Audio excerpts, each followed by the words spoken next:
दोस्तों अस्सलाम वालेकुम। क्या हाल है आपका? खैरियत से हैं? सब ठीक हैं? बहुत अच्छा। तो ये बताएं कि आज के कुरान के सबक के लिए तैयार हैं? बहुत अच्छा। चलें शुरू करते हैं। आज हम फॉरगिवनेस यानी माफ़ कर देने के हवाले से कुरान की एक आयत देखेंगे।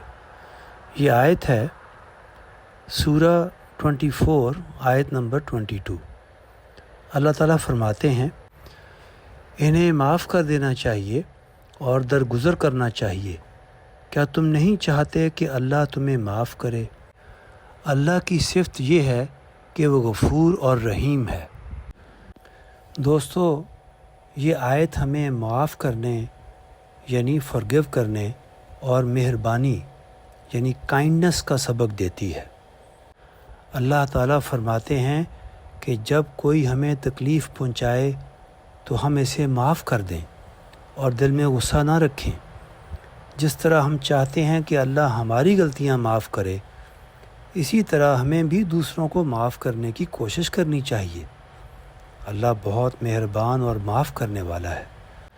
अल्लाह चाहता है कि हम भी माफ़ करें और मेहरबान होने की कोशिश करें। दोस्तों, ये एक बहुत इम्पॉर्टेंट यानी बहुत ज़रूरी सबक है जो कि हमने न सिर्फ सीखना है बल्कि इस पे प्रैक्टिस करनी है यानी अमल करना है। तो चलें अब देखते हैं कि सब्र करने के फ़वाइद क्या हैं। नंबर 1, इससे हमें ज़हनी सुकून मिलता है यानी पीस ऑफ माइंड। माफ़ करने से गुस्सा और कीना यानी बुग़्ज़, किसी के मुतल्लिक़ जो गलत ख़यालात हैं वो दूर हो जाते हैं, जिससे अंदरूनी सुकून मिलता है और इंसान ज़हनी तौर पर बेहतर महसूस करता है। नंबर 2, बेहतर ताल्लुकात, जिसे हम इंग्लिश में कहते हैं इम्प्रूवमेंट इन रिलेशनशिप्स।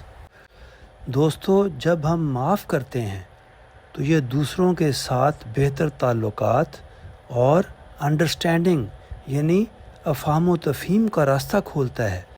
यानी हम एक दूसरे को बेहतर समझते हैं और इससे क्या होता है कि हमारे ताल्लुकात भी बेहतर होते जाते हैं। नंबर 3, इमोशनल हीलिंग, जिसे हम कहेंगे कि हमारे जज्बात भी बेहतर होते हैं।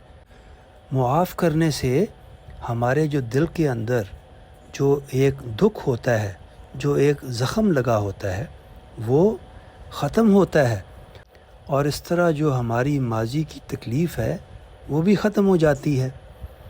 तो नंबर 4, रूहानी तरक्की, जिसे हम कहेंगे स्पिरिचुअल डेवलपमेंट। दोस्तों, माफ़ करने से इंसान का खुदा के साथ ताल्लुक़ बेहतर से बेहतर होता है। हमारे अंदर वो सिफ़ात पैदा होती हैं जो हमें अच्छा इंसान बनाती हैं। मिसाल के तौर पर हम रहम दिल बनते हैं, हमारे में आजिज़ी आती है, तो इससे ये होता है कि हम खुदा के करीब होते जाते हैं। नंबर 5, हमारी जिस्मानी सेहत बेहतर होती है यानी हमारी जो फ़िज़िकल हेल्थ है वो इम्प्रूव होती है।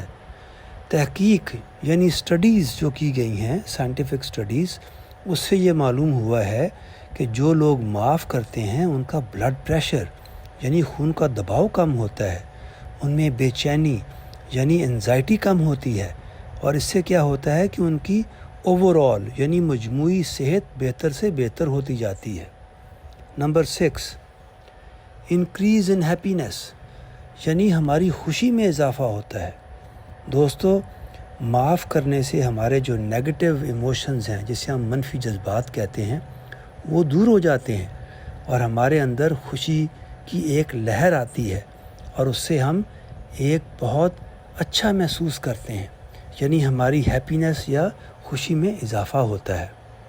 नंबर 7, किरदार में मजबूती यानी the improvement in our character. जब हम माफ़ करते हैं तो उससे ये होता है कि हमारे अंदर सब्र पैदा होता है और सब्र और बर्दाश्त करने का मादा यानी हम में पेशेंस बढ़ती है। हम लोगों के साथ बेहतर तरीके से अपने मसाइल हल कर सकते हैं।